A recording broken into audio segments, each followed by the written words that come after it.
نون league سے جو ہاتھ ملائے گا نقصان اٹھائے گا. مسلم لیگ نون کے ساتھ اتحاد پیپلز پارٹی کی مجبوری ہو سکتی ہے, ترجیح نہیں. پیپلز پارٹی کا کارکن اور رہنماؤں کی اکثریت نون لیگ سے اتحاد کے حق میں نہیں.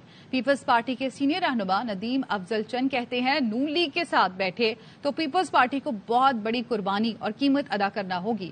کسی پر احسان ہوگا اور کسی کو قربانی دینا پڑے گی. پی ٹی آئی کی اکثریت پیپلز پارٹی کے ساتھ مل کر کام کرنا چاہتی ہے. پی ٹی آئی اگر سیاسی ڈائیلاگ کی طرف نہیں جائے گی تو پیپلز پارٹی کے پاس کیا آپشن ہے؟ عوام میں اس وقت نون لیگ کے خلاف بہت نفرت ہے. پارٹی دوبارہ ملاقات تک نوبت آ گئی ہے. شہباز شریف، مسلم لیگ نون، پیپلز پارٹی. تو کیا آپ سمجھتے ہیں یہ ہونا چاہیے؟ دیکھیں جی، دو بڑی جماعتیں ہیں اس وقت. ایک طرف نون لیگ ہے، ایک طرف پی ٹی آئی ہے. پی ٹی آئی اگر اس وقت پولیٹیکل ڈائیلاگ کی طرف نہیں جائے گی تو پارٹی کے پاس پھر آپشن کیا بچتا ہے؟ ادروائز پی ٹی آئی کا نہ ورکر چاہتا ہے نون کے ساتھ بیٹھنا، نہ لیڈرشپ چاہتی ہے. کوئی میں جتنے لوگوں سے ملا ہوں پیپلز پارٹی کا، تو کوئی بھی کسی کی بھی پرائرٹی نون لیگ نہیں ہے. مجبوری ہو سکتی ہے، پرائرٹی نہیں ہے. سب سے بڑی مجبوری تو یہ ہے کہ پی ٹی آئی کے لوگوں کو ڈائیلاگ کرنا چاہیے اور ان کو پولیٹیکل ڈائیلاگ کرنا چاہیے. کیونکہ اس وقت پبلک کے اندر جو نفرت ہے نا جی، وہ نون لیگ کے خلاف بہت زیادہ نفرت. جو بھی نون سے ہاتھ ملائے گا نا اس کو نقصان اٹھانا پڑے گا. اور پھر یہ جرلو زدہ الیکشن انہوں نے لوگوں کی سیٹیں بھی چھینی ہیں. ایک اور پہلے بھی لوگوں کو بہت دکھ دیے ہوئے ہیں یہاں کی انتظامیہ نے، اور پھر اب انہوں نے مزید دکھ جو فائنل دیا، وہ جو سیٹیں چھین کر جو دکھ دیے. شاید بلاول صاحب بھی یہی چاہتے ہیں. لیکن بلاول صاحب سے میری میٹنگ ہوئی ہے، لیکن ابھی ڈیٹیل ڈسکشن میں پارٹی میٹنگ آئے گی کوئی سی کی یا محسن نقوی صاحب آپ کے دوست وہ کروا رہے ہیں ملاقات. میرے دوست ہوتے تو میں بھی شاید ایم ایل اے ہوتا. خان صاحب کو لوگوں نے ووٹ دیے ہیں، ان کے ووٹ کی قدر کرنی چاہیے. لوگوں نے ان کو ووٹ دیے ہیں، لوگوں نے بالکل سسٹم کے خلاف بغاوت کی ہے، لوگوں نے اس وکٹمائزیشن کے خلاف بغاوت کی ہے. اور مجھے بھی جو ووٹ ملے ہیں، میں نے سسٹم کے خلاف بولا ہوں تو لوگوں نے مجھے بھی ووٹ دیے. اور بلاول کی جو پاپولیرٹی ہوئی ہے، بلاول نے سسٹم کے اوپر تنقید کی ہے، نون لیگ کے اوپر، ان لوگوں کے اوپر، تو بلاول پاپولر ہوا ہے ینگسٹر. پھر اب ساتھ بیٹھ رہے ہیں. ابھی یہ میں قبل از وقت ہے، میں اس کے اوپر رائے نہیں دے سکتا، لیکن میری خواہش ہے کہ ساتھ نہ بیٹھے. اور یہ سیاسی غلطی ہوگی اگر ساتھ بیٹھے.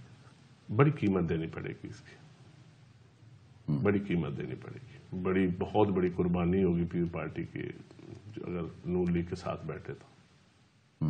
لیکن گورنمنٹ بھی تو کسی کے اوپر احسان ہوگا اور کسی کے لیے قربانی ہوگی، لیکن پولیٹیکل ڈائیلاگ ہوتا ہے. لیکن گورنمنٹ بھی نہیں نہ بن سکتی، دونوں کو بیٹھنا پڑے گا کیونکہ پی ٹی آئی تو بیچ میں آ ہی نہیں رہی. اب پھر اگر پی ٹی آئی نہیں آ رہی تو پھر تو مجبوری ہے جی دونوں پارٹیوں کی، پھر تو مجبوری ہے. رابطہ ہوا پیپلز پارٹی کا؟ نہیں، میری انڈیویجول سے بات چیت ہوئی ہے پی ٹی آئی کے لوگوں سے. تو ابھی انڈیویجول سے بات ہوئی ہے. وہ کیا کہتے ہیں کہ کریں گے؟ ان کے لوگوں کی خواہش ہے کہ ڈائیلاگ ہونا چاہیے پیپلز پارٹی کو، اور بالکل میجارٹی پی ٹی آئی کے لوگوں کی خواہش ہے کہ پیپلز پارٹی اور پی ٹی آئی کو مل کے کام کرنا چاہیے اور نون کے خلاف کرنا چاہیے. یہ میجارٹی کی رائے ہے. جینوئن مینڈیٹ تو سچی بات ہے یا پیپلز پارٹی کے پاس ہے اور یہاں پی ٹی آئی کے لوگوں کے انڈیپینڈنٹ لوگوں کے پاس ہے. باقی تو کوئی جینوئن مینڈیٹ نہیں ہے. اگر سعد رفیق صاحب نے کرج کا مظاہرہ کیا ہے، نثار چیمہ صاحب نے کیا ہے، رانا شمیم صاحب نے کیا ہے، تو میجارٹی اگر نون لیگ ایسی جرت کا مظاہرہ کرتی تو پیچھے 15 سیٹیں بچتی. مختارے کا کیا کہنا ہے آپ کے وہ الیکشن ریزلٹس پہ؟ مختارہ بڑا پریشان تھا. مختارے کو میں نے کہا پریشان، اگر آپ ووٹوں سے ہارے نا تو پھر پریشانی ہوتی ہے. لیکن میرے حلقے کے لوگوں کو پتا ہے، ساری عوام کو پتا ہے کہ کاؤنٹڈ ووٹ جو گنے گئے ہیں وہ 89,000. میں نے کہا مختاریہ صبر کر، ظلم اگے ڈٹ جانا بہتر ہوتا ہے، ظلم دے اگے ہرنا نہیں بہتر ہوتا. میرے حلقے میں تو یہ تھا کہ جو میرا مد مقابلہ ہے اس کا ماموں چیف سیکرٹری ہے زید زمان گجر. تو ساری آر اوز وغیرہ، ٹیچر شیچر پریزائڈنگ آفیسر، ہر چیز اس کی مرضی کے لگائے گئے تھے. اور پھر اس کے علاوہ اب یہ بھی کچھ ثبوت ہمارے پاس آ گئے کہ ان کو سٹیمپ لگا کے شیر کے اوپر جو پرچیاں بھی دی گئیں 20,000 کم از کم. اور جب پھر پول کے اوپر بھی کیونکہ ٹیلی فون بند تھے، ہم تو موومنٹ نہیں کر سکتے تھے، پتہ نہیں چلتا تھا، مرضی سے انہوں نے اپنے ٹھپے لگائے جتنے وہ لگا سکتے تھے. پولیس ان کے ساتھ ملی ہوئی تھی. سارا کچھ کرنے کے باوجود پھر بھی وہ ہار گئے.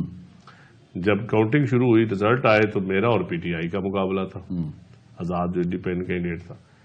لیکن صبح 4 بجے پھر 50-60 بیگ ابھی غائب تھے اور وہ 12 بجے دوسرے دن 4 بجے رزلٹ ہمیں دیا گیا.